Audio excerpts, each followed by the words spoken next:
football players are friends, but one stole a player's wife, another put a legend in the hospital. But before we get to those, Erling Haaland hates a football star because they ruined his dad's life. Haaland grew up watching his dad, Alfie, play for Man City, which turned him into a super fan. Until they went up against their rivals Man U, and one of their players, Roy Keane, ruined Alfie's life. For 8 years I wasn't injured.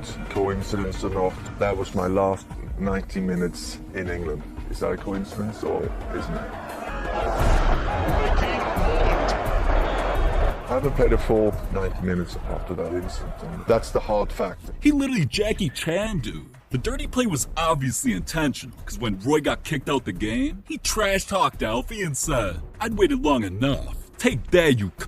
And Alfie suffered a knee injury so bad, he was forced to retire from football and get a normal job. So Haaland hated Roy and Man U because of this. But he used the hate as motivation to become a football star, just so he could get payback. Haaland eventually joined his dad's old club and couldn't wait to bully Man U players. Which team are you most looking forward to playing against? I don't like to say the word, but Manchester United, yeah. And the hate was so real, Haaland proved it by not even being able to take a picture without covering their logo up. In his first game against Man U, dude went off scoring 3 goals. Then in one of the biggest tournaments of the year, Haaland beat him again and was cheesing when he held up the trophy in front of United and their fans. Hate to say it, but Alfie's life being ruined might have been the best thing to happen to Haaland, because his hate for players turned him into a football legend. But that's only one set of football players who hate each other. We still gotta get to the football player who smashed the legend's wife, and the other player's beef that turned into a $17 million scandal. But before we get to those, Neymar's hate towards a football star broke up the biggest super team in football history.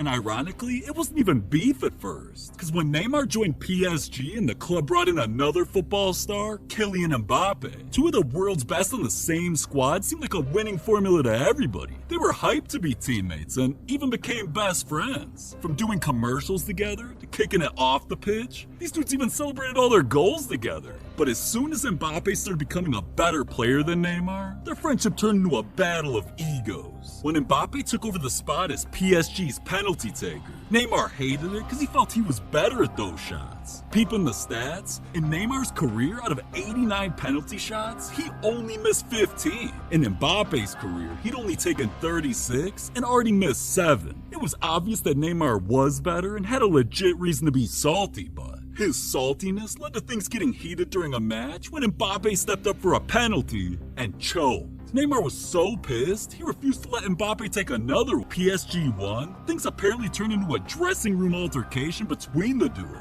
It was said they came head to head and almost came to blows. Now, I don't even want to know what that means, but things were never the same from that point on. Mbappe was seen on the bench pointing at Neymar and trash talking him. He even publicly called Neymar a tramp for never passing to him. The hate for each other had sports shows hella confused, cause nobody understood why they were even beefing over being the top player when neither of them were. Mbappe's doing it on his own to fill his ego, and Neymar is doing it on his own to fill his ego, because both of them feel like they should be number one. And guess what? Neither one of them are number one. Lionel Messi is part of that team. And as long as Lionel Messi is part of that team, they have to defer to him.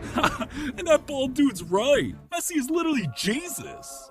Anyways, it seemed like Neymar was the issue all along, but eventually Mbappe had enough and started making crazy demands. Reports are now saying that Kylian Mbappe wants Neymar out of the club. So after Neymar heard that, he straight up told PSG he was down to leave, and obviously other clubs wanted to sign him. But now I see why Messi decided, F this, and not only left their club before things got even more heated, he moved to a completely different country.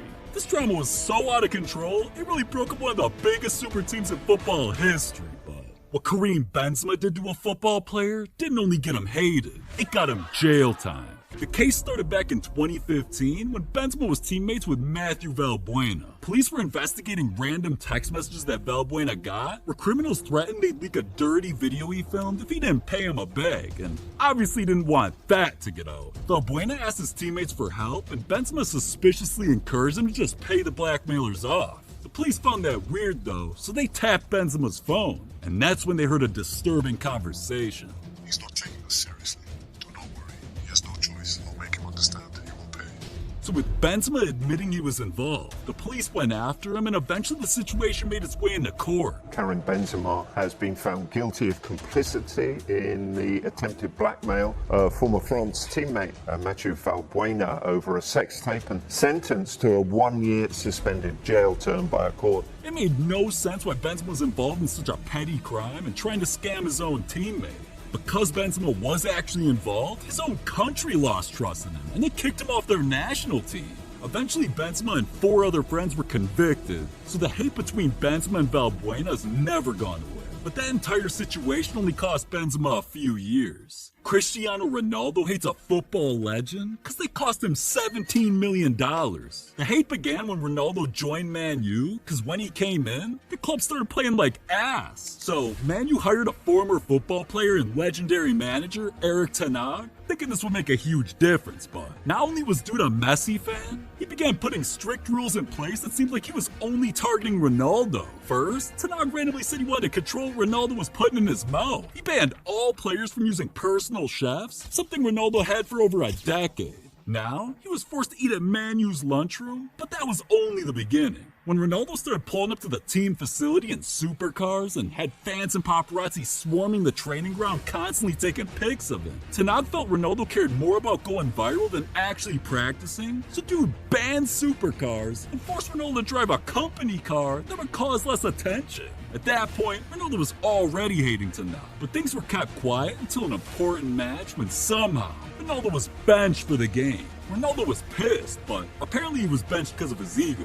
Ten Hag didn't care who Ronaldo was, and just to rub it in, he gave Ronaldo a chance to play by trying to sub him in at the end of the match. So Ronaldo refused to go in, walked out the stadium, and publicly put ten Hag on blast. I'm not hiding that the empathy with the coach is not good.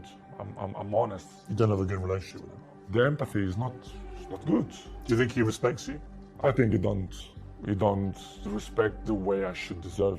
Against Manchester City, where United got destroyed, he didn't bring you on. He brought on other strikers, but didn't bring you on. I felt insulted on your behalf. I was like, well, surely against Manchester City, if you're losing this badly and you've got the greatest player of all time sitting there, you at least give him some time, don't you? But he didn't. And he said afterwards, the reason was he had too much respect for you, wanted to respect you. When you heard him say that, what did you think? Excuses. I see as excuses. Everyone know that. Disrespecting you think? Exactly. This is why I say I don't have respect for him because he don't show me respect for me. This is why I like guys that they don't lie, they speak honest, they be frontal.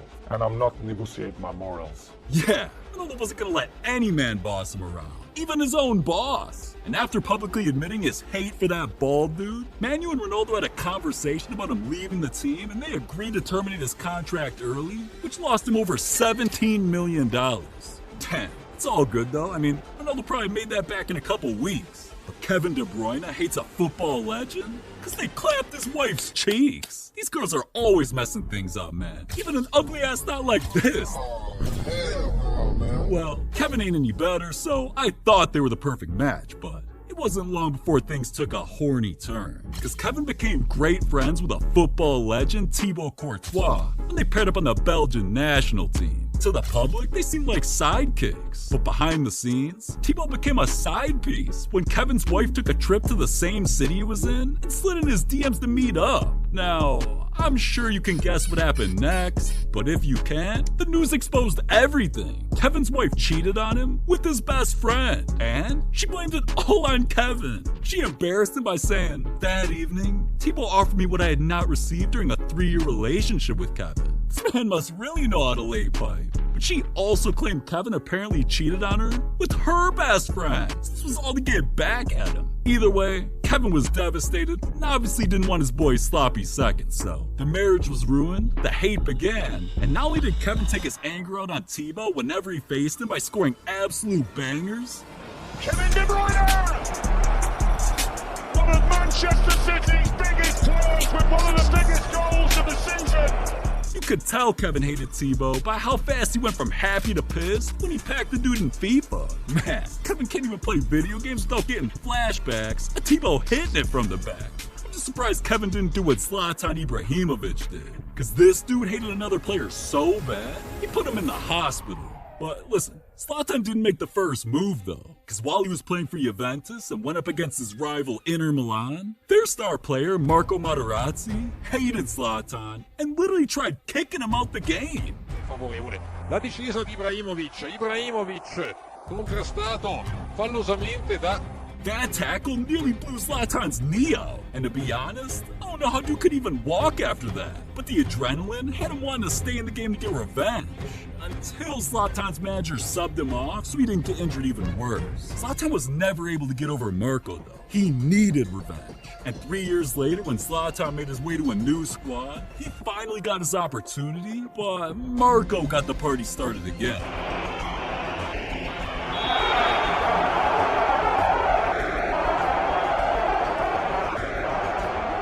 Yeah, just look at Zlatan's face, man. He couldn't believe it happened again. At least getting hit in the box got him a chance at the easiest goal of his life, and he had nothing but net. But Zlatan didn't just want to go up 1-0. He wanted to put Marco in the hospital.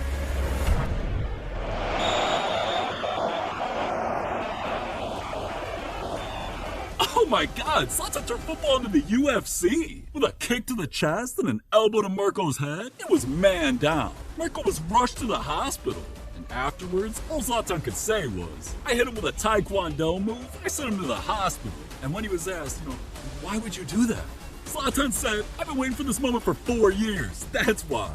Now, alright, come on. It's Zlatan. He says and does whatever he wants. But what he can't do is have as big of a as Ronaldo. Yeah, that's right, Kickflix fans. My cock is huge. And if you want your cock to be huge too, click on this video right now.